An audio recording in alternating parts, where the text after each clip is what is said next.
Hey everyone, and welcome back to the channel. We are checking out a little bit of an older one here from Hobbymaster. It's in the old packaging and everything. One of the earliest F-104s I think they released. Now, this particular one, as you can see, is from the 435th Tactical Fighter Squadron, the Screaming Eagles, and they were based out of Udorn Air Force Base from 1966 to 1967. This aircraft was flown by Squadron Commander Lt Joe Nevers. Now, this aircraft was given nose art and the nickname Pussycat. Now, after its deployment in Vietnam, it would return to the US and be used by the Air National Guard until 1975, when it was retired and transferred for preservation. Now, this aircraft is on display at Wings Over the Rockies Aviation Museum in Denver, Colorado, but in a different livery to the one we have right here.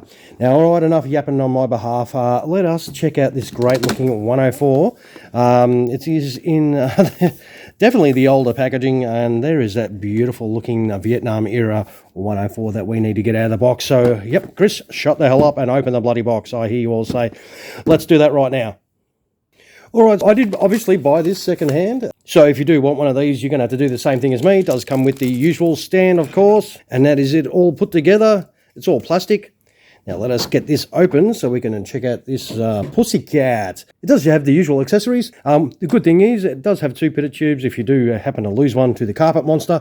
But this livery looks absolutely fantastic. Let us check it out. How do we get it out? I should be able to just pop it, and I really don't want to lift it by the tail, but there's not much room for my fat fingers to grab anywhere else. So we'll move this out of the way so we can have a good look at this closely first before we assemble anything.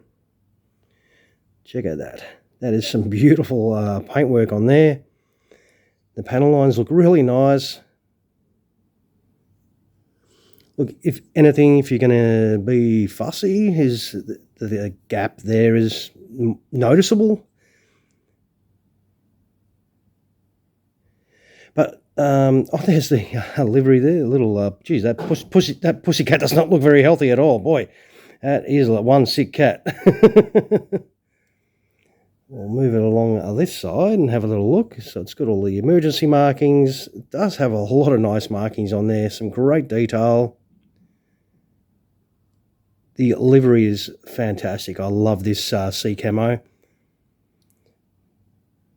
does have the usual engine detail in there. And underneath, very nice.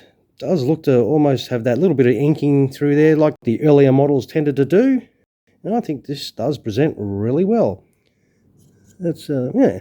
Well, look, it looks fantastic. How about we set this up? It's already sort of set up in flight, so all we're going to do is chuck some wingtip ordnance, sidewinders on, and get it on that stand. Let's go do that right now.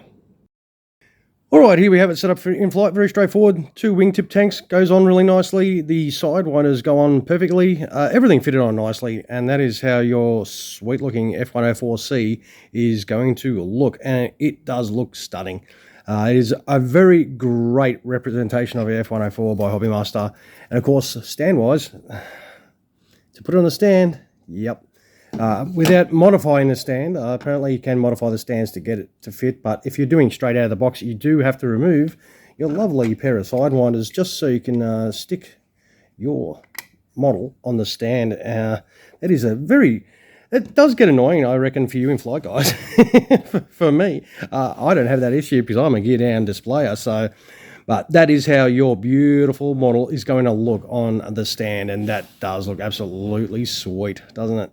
Oh, very nice. But what we've got to do is chuck some landing gear on this. So what we'll do is we'll quickly throw that landing gear on this and come right back and check it out and then wind up the video. All right, we'll be back in a moment. All right, I think, look, I'm going to torture myself and you all, and we're going to try and do this on camera, the assembly of the landing gear, because I reckon this is one of the most intricate landing gear assemblies that Hobbymaster have ever done. So generally, there is a lot, as you can see, this is all the pieces you're going to need for if you want to display it gear down. So you do need to put these little doors in. I reckon it's always easier putting the little doors in first, because you've got to put the main landing gear area over the top of that like so. I'm really hoping this is going to go together easy. because I do have a habit of having some bad luck when I try and show things. What we'll do is you put that centerpiece over that. That'll keep it all in place. Like so. It does not look like it wants to go in nicely. Come on. That's it. And that keeps that all snug. And then this one, you just... you got to sort of line it up into the little gap there, and then you can push it in there, and that's set up like that. It is going together okay. I should not have said that. I've just probably cursed myself now. And and we will see. If I had kept my mouth shut, that probably would have went in perfectly. And there we go. And that is your, well, that's your gear down for your main landing gear. And then for your nose wheel, you will just put that nose wheel. Oh, should I? I'll try that first. I'll see if, hopefully I can squeeze those covers in with my fat fingers.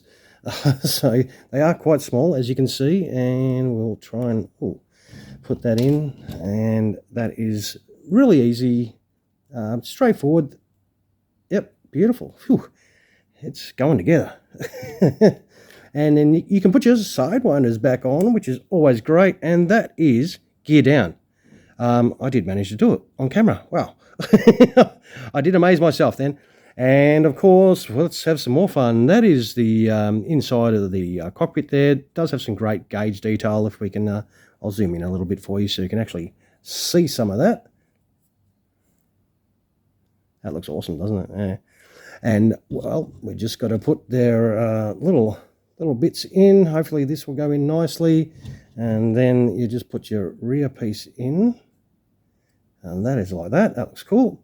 And then we should be able to, because it's got the two spots on that, so you can't get this wrong. And we'll try and keep it in camera as well. And put that on like that. Oh, well, let's turn it over to this side so you can actually see it. And that is absolutely awesome.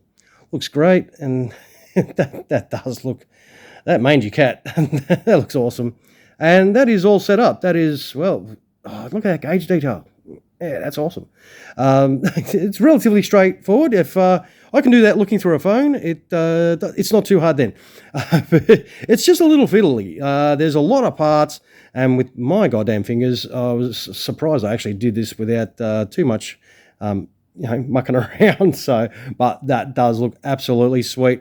I reckon this is another fantastic 104 by Hobbymaster. Let's get her on the scales and have a little look. We'll zoom out a fraction, of course, so you can actually see the bloody scales, and we'll put it on there and get a bit of a weight.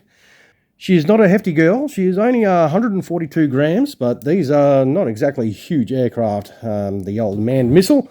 All right, let's wind up the video. You're probably sick of hearing my voice, and I'll do the usual, though. Take some photos of this and throw them on at the end of the video. I'll enjoy doing that, because this livery looks fantastic, as I've said. Now, don't forget, if you're watching and you haven't subscribed, don't forget to click that subscribe button. Always feel free to drop a comment below. I do like to hear everyone else's opinions as well. So, of course, feel free to stay along and check out those photos and listen to some tunes, and you'll see some close-up pics without my sausage fingers all over it. All right, I'll finish by saying thank you, the viewer, again, for dropping past my channel and checking out another one of these pretty cool diecast models that we do review on occasion. All right, everyone, you all have an absolutely wonderful rest of your day. Cheers.